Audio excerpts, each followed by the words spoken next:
여러분은 마음이 우리 몸에 어디에 있다고 생각하십니까? 마음을 정말로 손으로 한번 떼어 보실래요?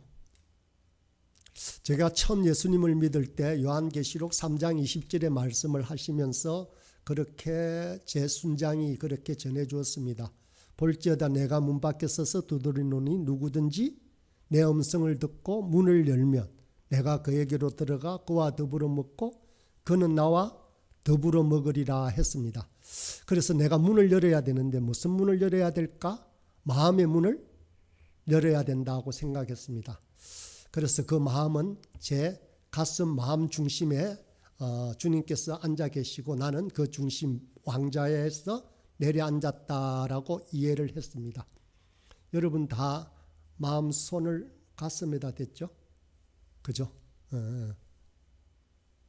그러면 그래서 그렇게 생각했습니다. 제가 가슴이 뜨거워지는 순간 또 말씀을 읽거나 찬양을 하거나 기도할 때마다 가슴이 뜨거워지고 또 가슴이 정말 벅차오르는 그때는 제가 성령으로 충만한 때고 말씀으로 충만한 때라고 생각을 했더랬습니다. 맞죠? 여러분들도 똑같이 그렇게 생각하시죠? 그런데 한참을 지나서 가만히 생각해 보니까 마음이라고 하는 이 가슴 속에 예수님을 모셔놓고 저는 머리로 아주 주님의 뜻을 거역하는 생각들과 또 내 세상적인 생각들로 가득 차서 생활을 해왔더랬습니다. 그러면 제 마음에 예수님께서 계신다면 그렇게 할 수가 없을 거잖아요. 가만히 생각해 보니까 마음은 우리의 감정이나 느낌이 아니라 그 마음은 우리의 생각 속에 주님께서 들어와 계시고 주님께서 우리의 생각을 주관하시고 우리의 모든 것들을 주관하신다는 생각이 들었습니다.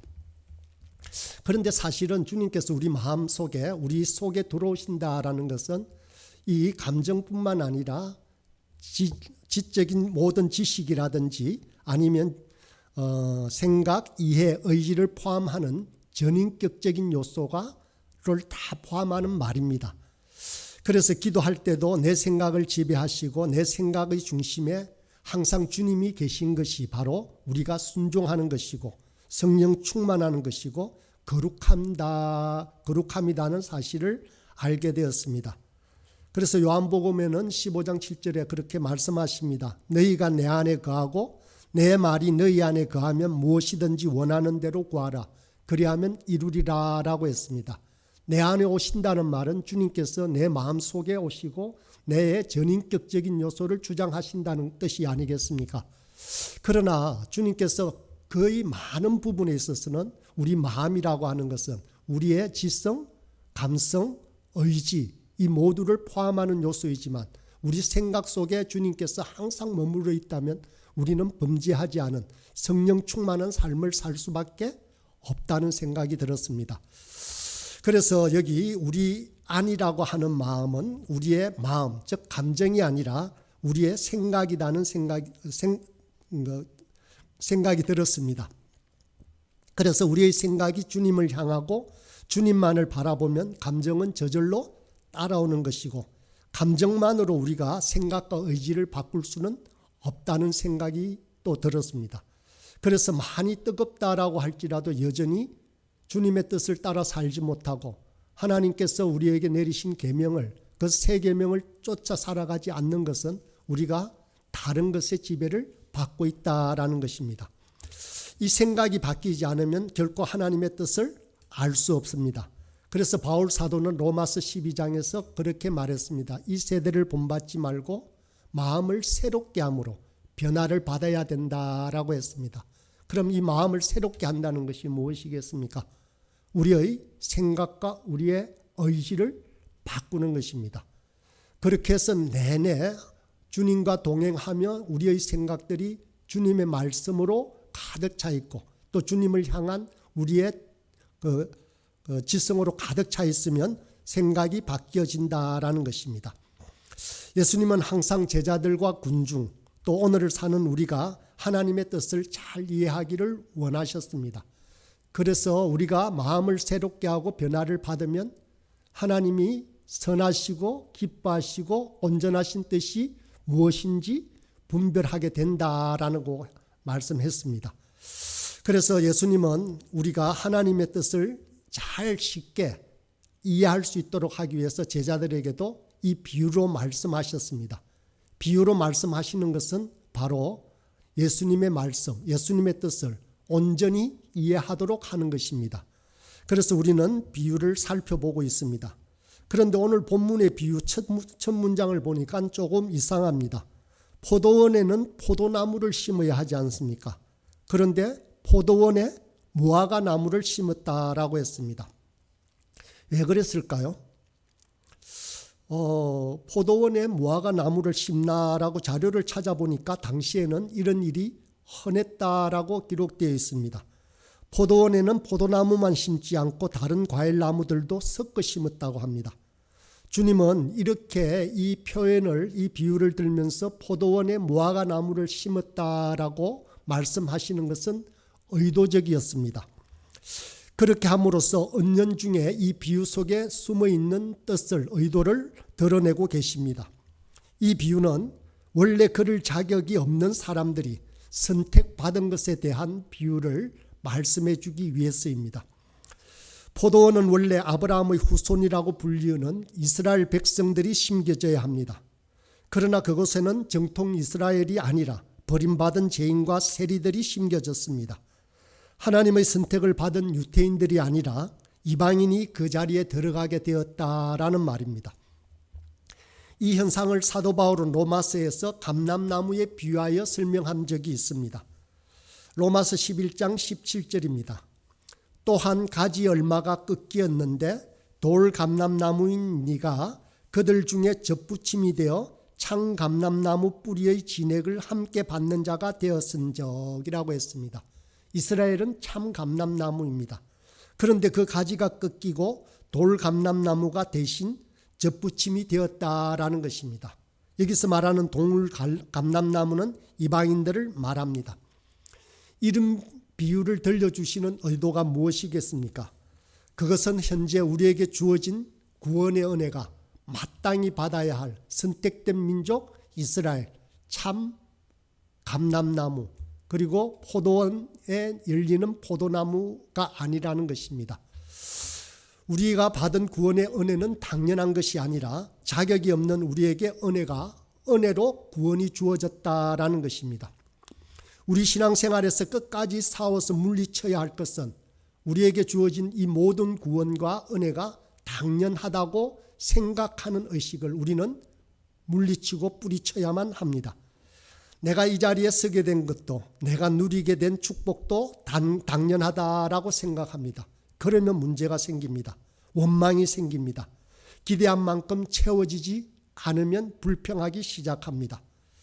당연하다라고 느끼는 것의 반대의 뜻은 무엇이겠습니까? 그것은 바로 감사입니다.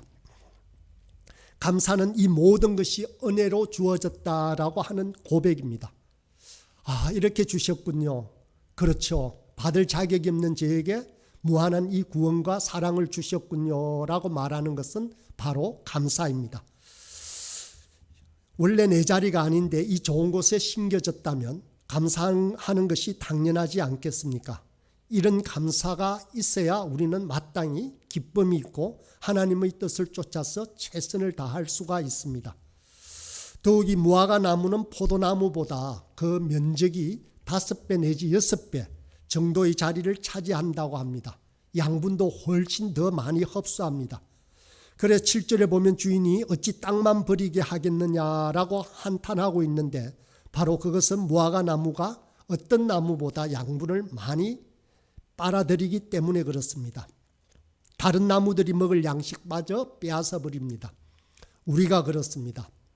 우리에게 부어지는 여러 은혜들과 사랑들은 한없이 주어지고 있습니다.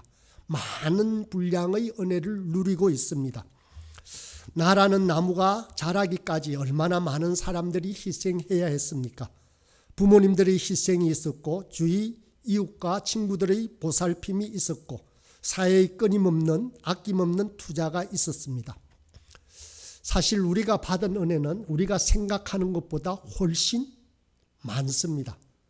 우리는 남들이 누리는 만큼 나도 누리고 있겠지라고 생각하는데 그렇지 않습니다. 꼬집어보면 세어보면 한량없이 많은 은혜가 있습니다. 이 사실을 인정하고 감사하는 것이 바로 빚진 자의 의식입니다. 내가 많은 사랑을 받았다고 생각할 때 비로소 다른 사람들을 향해서도 나의 사랑을 나눌 수 있는 마음이 생겨나기 시작합니다. 하나님의 사랑에 감격하지 않는 사람은 이웃을 향한 사랑을 행하지 않게 됩니다. 우리가 잘 아는 그림 중에 독일의 화가 뒤르라고 하는 사람이 쓴 기도하는 손이라는 그림이 있습니다. 저도 그림을 그릴 때 먼저 이 뒤르의 기도하는 손을 스케치해 본 적이 있습니다. 그런데 그 손이 그렇게 아름답고 곱지가 않습니다.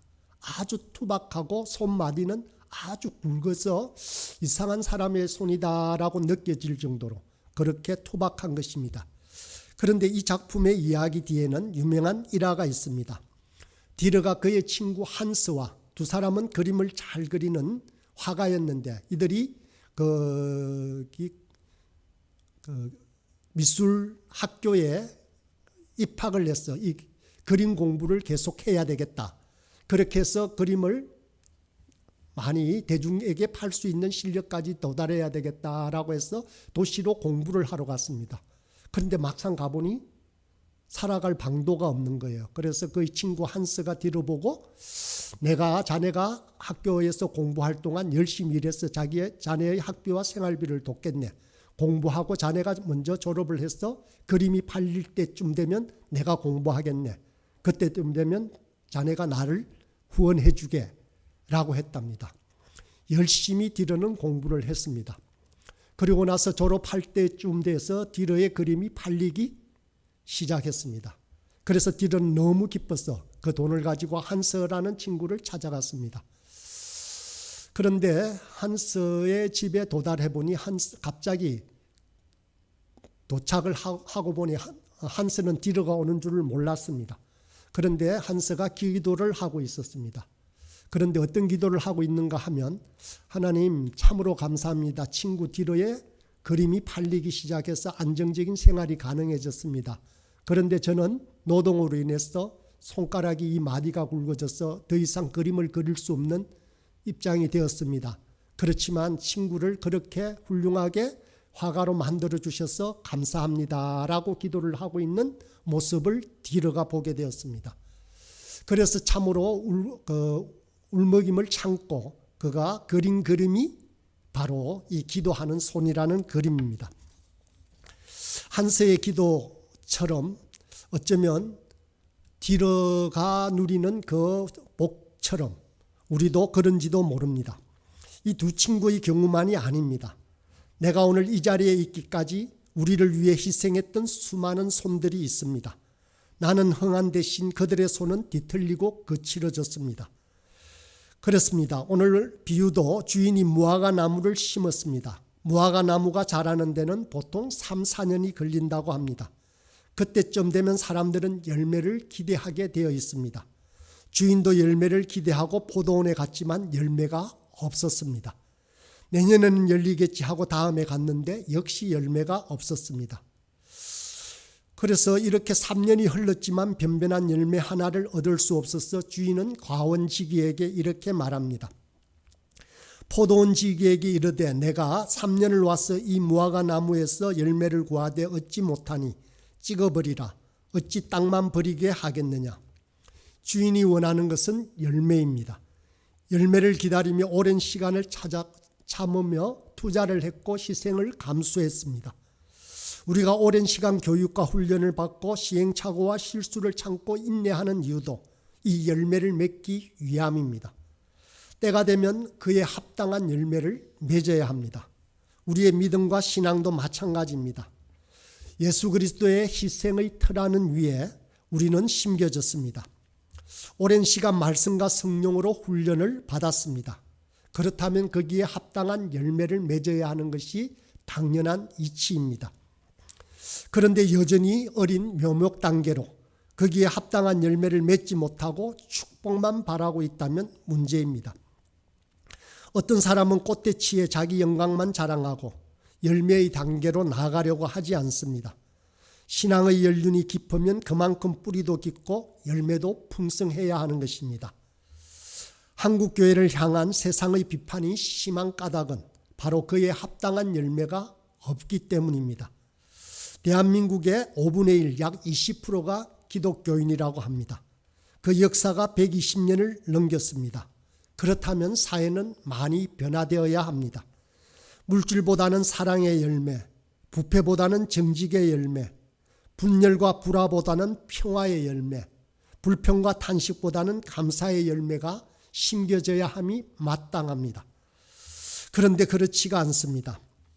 어느 한국 크리스찬이 일본 크리스찬을 만나서 각각 자기 나라의 신앙을 자랑하기 시작했습니다.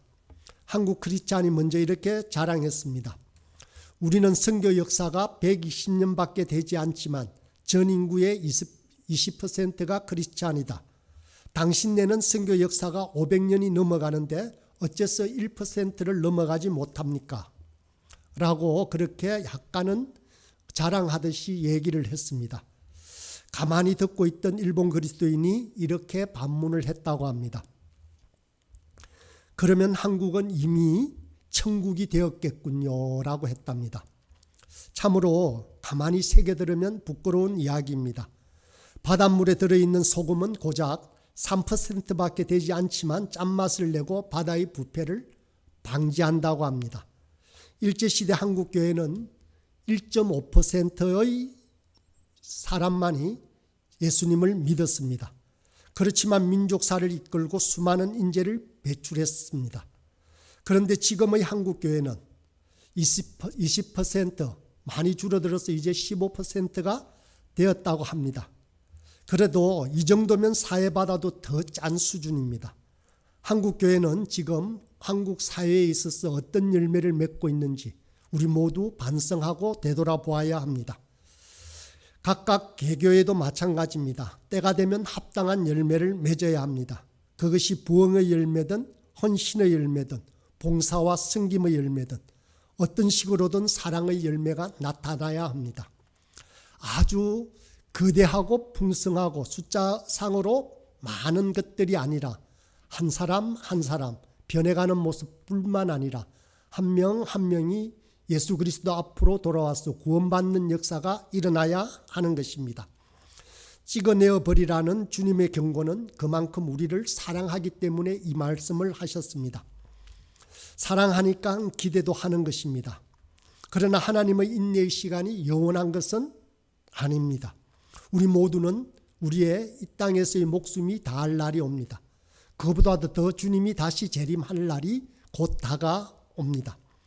여기 비유에서는 3년을 참았다고 했습니다. 하나님은 더 많은 시간을 참으실 수도 있습니다. 아마 참으실 것입니다. 그러나 끝내 열매가 없다면 하나님께서도 한계가 있을 것입니다. 이미 심판은 떨어졌습니다. 주인은 열매 맺지 못하는 무화과 나무를 찍어내어 버리라고 명령하셨습니다. 그러자 포도원 지기는 이렇게 간청합니다. 8절과 9절입니다. 금년에도 그대로 두소서. 내가 두릅하고 거름을 줄이니 이후에 만일 열매가 열면 좋거니와 그렇지 않으면 찍어버리소서. 금년 한 해만 더 기회를 달라라고 하는 것입니다. 땅을 파서 더 부드럽게 하고 거름을 더 많이 주는 특단의 조치를 취하겠다는 것입니다. 그래도 열매를 맺지 못하면 그때 가서 찍어버리라는 간청입니다. 바로 이것이 우리 인생의 처지를 보여주고 있습니다. 우리 인생의 뿌리에는 이미 도끼가 놓여 있습니다. 세례 요한은 열매 맺지 못하는 이스라엘을 향해서 이렇게 외쳤습니다. 누가복음 3장 9절입니다. 이미 도끼가 나무 뿌리에 놓였으니 좋은 열매 맺지 아니하는 나무마다 지켜 불에 던져지리라. 어쩌면 우리에게 주어진 삶은 집행유예의 삶이라고 말할 수 있습니다. 형이 일시적으로 면제되어서 보호관찰 상태에 있는 것입니다. 집행유예의 삶은 덤으로 사는 삶입니다. 이미 심판을 받았지만 하나님께서 한 번 더 참으시고 기회를 주신 것입니다. 덤으로 살고 있다라고 생각하면 심각하기도 하지만 한편으로는 기쁘기도 할 것입니다. 우리가 물건을 살 때 덤으로 더 받는 것처럼 신나는 것도 없습니다. 덤이라고 생각한다면 열심히 살아야 합니다. 정신을 차리고 살아야 하는 것입니다. 지금 이 모습으로 천국에 간다면 부끄러우니까 좀 더 사랑하고 좀 더 배려하고 좀 더 겸손하고 좀 더 나누고 오라는 그런 하나님의 뜻입니다. 그런데 덤으로 산다고 해서 반드시 아름다운 열매를 맺는 것은 아닌가 봅니다. 성경에 보면 이스라엘 왕 히스기야가 있습니다. 덤으로 사는 인생을 살았던 대표적인 사람입니다. 히스기야가 병이 들었습니다. 그래서 이사야를 통해서 네가 죽고 살지 못하리라고 하는 최후 통첩을 받게 됩니다. 이 선언을 듣고 히스기야는 낯을 벽을 향하여 심히 통곡하며 살려달라고 간청했습니다. 하나님께서는 그를 불쌍히 여겨서 그 생명을 15년이나 연장시켜 주었습니다. 15년을 덤으로 더 살게 된 것입니다. 이 15년은 단순히 생명의 연장만이 아닙니다. 이것은 하나님을 위하여 더 보람있게 살도록 하기 위한 15년이었습니다. 그러나 히스기야 왕은 이 15년의 삶을 살면서 행했던 일은 그렇게 아름답지만은 않았습니다. 15년 동안의 삶은 열왕기하 20장에 잘 기록되어 있는데 히스기야는 두 가지 잘못을 합니다. 하나는 그가 병들었을 때 바벨론 사신이 왔는데 자기를 자랑하기 위해서 자기 왕궁에 있는 모든 것들을 보여주고 맙니다. 이사야가 이것을 알고 장차 이 말 재앙에 대해서 이렇게 선포합니다. 여호와의 말씀이 날이 이르르니 왕궁의 모든 것과 왕의 조상들이 오늘까지 쌓아두었던 것이 바벨론으로 옮긴 바 되고 하나도 남지 아니할 것이요 또 왕의 몸에서 날 아들 중에서 사로잡혀 바벨론 왕궁의 황관이 되리라 하셨나이다.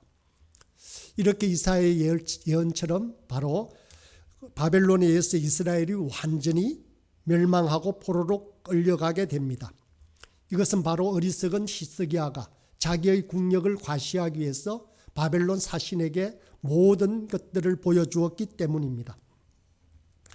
이사야의 선을 들은 히스기야는 눈물로 잘못을 회개하기보다는 다음과 같이 받아들입니다.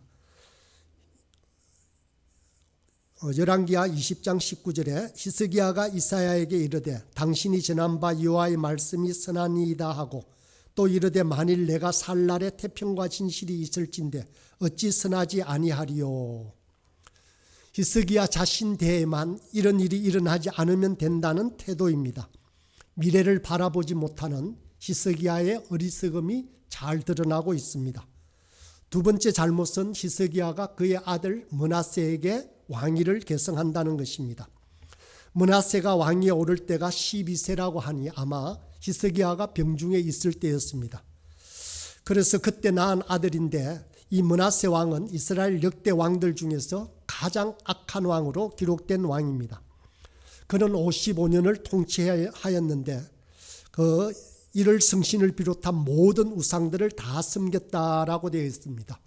아세라 목상을 세웠고 자기 아들을 불로 태우는 번제를 행하기도 했습니다. 이런 므낫세의 제약 때문에 이스라엘은 패망을 돌이킬 수가 없었습니다. 그래서 바벨론에 망하게 된 원인에 대해서 성경은 이렇게 말합니다. 이 일이 유다에 임함은 곧 여호와의 말씀대로 그들을 자기 앞에서 물리치고자 하심이니 이는 므낫세의 지은 모든 죄 때문이며 또 그가 무지한 자의 피를 흘려 그의 피가 예루살렘에 가득하게 하였음이라. 물론 15년의 목숨을 더 산다라고 하는 것은 참으로 귀한 일입니다. 생명은 소중하기 때문입니다. 그러나 덤으로 산다고 해서 반드시 아름다운 열매만 맺는 것은 아닙니다. 옛 습성을 끊어내어야 합니다. 세상을 따라 살지 않아야 합니다. 우리의 목숨이 1년 더 연장된다라고 할지라도 만약에 이 세대를 본받아 산다면 우리는 열매를 맺지 못할 것입니다. 악한 나무의 습성은 사라지지 않는 것입니다. 우리의 생각이 세상을 향하고 주님을 향하지 않는다면 우리는 여전히 열매 맺지 못한 나무로 있게 될 것입니다. 우리 모두는 덤으로 사는 인생들입니다. 그렇다면 그만큼 더 현명해져야 합니다. 온 마음으로 하나님을 사랑하고 이웃을 사랑해야 합니다. 더 깨어있지 않으면 우리는 똑같은 삶을 살 수밖에 없습니다. 찍어버리라는 주인의 명령에 포도원 지기는 1년만 더 연장해주면 무화과 나무 주위를 파고 거름을 주는 특단의 조치를 취한다 했습니다. 지금 도끼가 나무 밑둥에 놓인 상황에서는 특단의 조치가 필요한 것입니다. 비상 상황입니다. 자기에게 주어진 상황이 비상 상황임을 알고 빨리 새로운 조치를 취하는 사람만이 바로 그러한 베어짐을 당하지 않습니다. 세례 요한이 경고했던 것처럼 우리는 이미 도끼가 우리 밑둥에 놓여져 있습니다. 우리는 더욱더 믿음과 소망을 가지고 땅을 파고 걸음을 주어야 합니다. 믿음의 성도들에게는 세 가지 걸음이 필요합니다. 첫 번째는 말씀의 걸음입니다. 더욱더 열심히 말씀을 읽어야 합니다. 그래야만 우리는 하나님의 뜻을 알 수 있습니다. 하나님께서 말씀해 주신 계시를 우리가 읽지 않는다면 우리는 정말로 사악한 생각만을 할 수밖에 없을 것입니다. 말씀은 우리가 살아가는 방향을 정해주는 나침반입니다. 하박국과 같은 간절한 자세로 마음을 읽어야 합니다. 하박국은 하나님의 말씀을 듣기 위해 성루의 높은 망대로 올라갔다 기록하고 있습니다. 그래서 내가 내 파수하는 곳에 서며 성루에 서리라. 그가 내게 무엇이라 말씀하실는지 기다리고 바라보며 나의 질문에 대하여 어떻게 대답하실는지 보리라는 자세로 망루에 올라가서 하나님의 말씀을 사모했다고 합니다. 하박국이 이런 간절한 마음으로 나아갔을 때 오직 의인은 믿음으로 말미암아 살리라라고 하는 말씀의 응답을 받게 된 것입니다. 둘째는 기도의 걸음입니다.